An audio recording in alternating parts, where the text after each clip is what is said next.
In a hole in the ground there lived a hobbit. Not a nasty, dirty, wet hole, filled with the ends of worms and an oozy smell.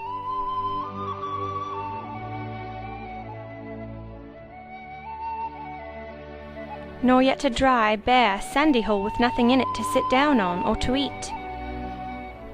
It was a hobbit hole, and that means comfort.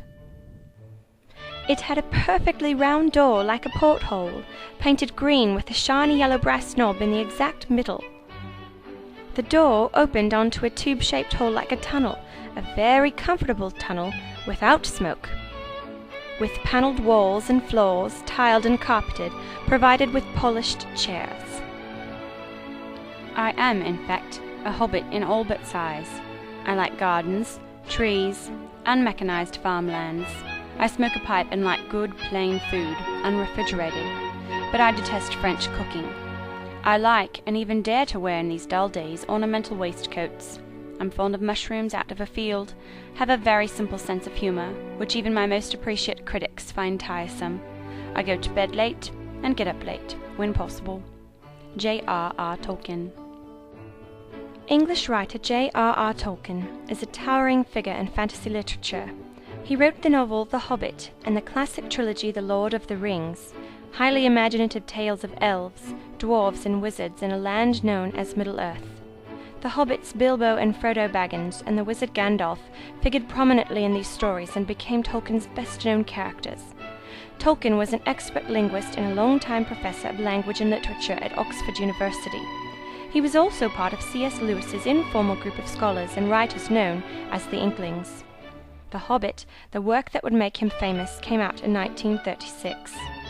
The actual moment of inspiration for The Hobbit came at an unlikely moment. The story goes that he was grading an examination of some students who were taking his class, and one of the students had left one of the essay questions blank. In a moment of whimsy, Tolkien wrote in that blank, "In a hole in the ground there lived a hobbit." This sentence gave him a start on the story that would provide him with a showcase for the elvish language he'd been working on. That was the original reason Tolkien began working on the story. The Hobbit, subtitled There and Back Again, follows the adventures of the hobbit Bilbo Baggins as he travels across the lands of Middle-earth with a band of dwarves and a wizard named Gandalf on a quest to restore a dwarven kingdom and a great treasure stolen by the dragon Smaug. Tolkien's The Hobbit, as well as the entire trilogy of The Lord of the Rings, is filled to the brim with wonderful fantasy characters. I simply can't wait for you to get to know them. Here are just a few. Bilbo Baggins is a small, furry-footed hobbit from a respectable family. Commonsensical and fastidious, Bilbo leads a quiet life in his comfy hobbit hole at Bag End. For reasons yet unknown, the wizard Gandalf selects Bilbo to help the dwarf Thorin in his quest to regain his gold from the evil dragon, Smaug. Bilbo becomes the company's burglar, and this adventure awakens his courage. Bilbo, the protagonist of this story, goes on a hero's journey and returns from his quest quite a different hobbit than he was before. Gandalf, known to the hobbits as Gandalf the Grey, is an important figure in the larger affairs of Middle-earth. Gandalf seeks Bilbo's help in Thorin's quest to reclaim the gold taken from him by the dragon Smaug. A powerful wizard who prefers to keep his powers and motives closely guarded, Gandalf serves as Bilbo's guide and mentor through his hero's journey. Thorin Oakenshield is the leader of the dwarves. Brave, stubborn, and proud, in fact too proud for his own good, Thorin seeks to reclaim his inheritance from Smaug the dragon, who sits atop the gold in the lonely mountain. While the dwarves look to him for leadership, Thorin is driven by greed, which causes him to make hasty and poor decisions. Smaug, the terrible dragon of Lonely Mountain and this tale's antagonist, long ago invaded the land of Elsgaroth, took the ancestral treasure of the dwarves as his own, and now lies atop a pile of stolen wealth, little suspecting that his one small weakness will be his undoing. His breath can scorch a city, and his conversations with Bilbo expose him as an arrogant and hateful beast with a dark sense of humor. When Bilbo becomes separated from the band of dwarves, he stumbles into a cave and meets Gollum. This decrepit, strange and lonely creature once lived above the ground, but now resides far beneath Misty Mountain. Gollum slithers deep inside his cave with only his precious to keep him company. When Bilbo first arrives in the caves, Gollum is brooding over his lost precious until Bilbo finds it. Gollum becomes increasingly agitated and wants to eat Bilbo, and a riddling battle of wits ensues. An inanimate object, but a character all the same. The ring is a magic ring of power that renders its wearer invisible. The ring was forged by the Dark Lord Sauron in order to seize control of all Middle-earth, and the story of Bilbo is just the beginning, as we will see hints of its dark nature, and allusions that the ring has a sinister will of its own.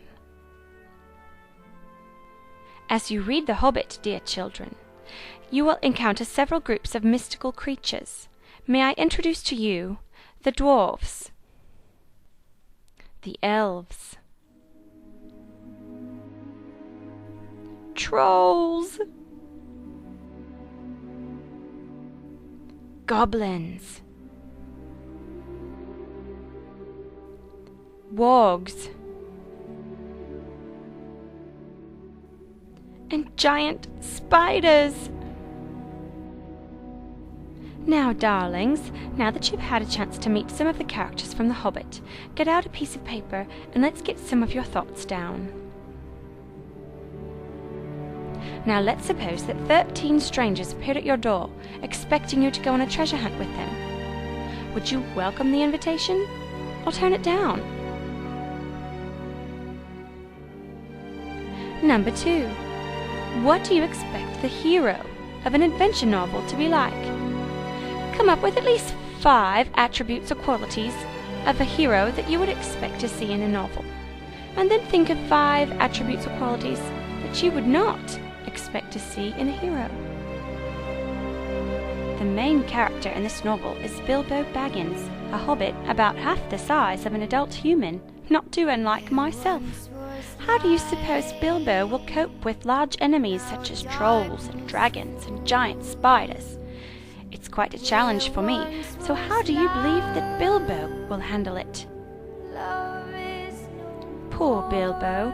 His travelling companions frequently underestimate him because of his small stature. They just don't believe that he could possibly do anything heroic. How might you respond to someone who repeatedly questioned your abilities? The Hobbit is all about good versus evil. If you had the power to conquer one evil in the world, what would it be? Why? How might you overcome this evil?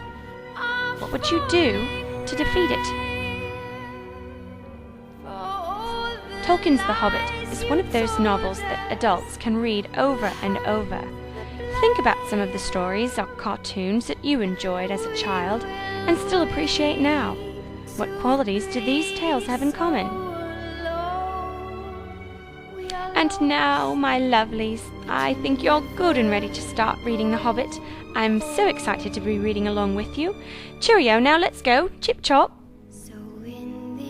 Ta-ta.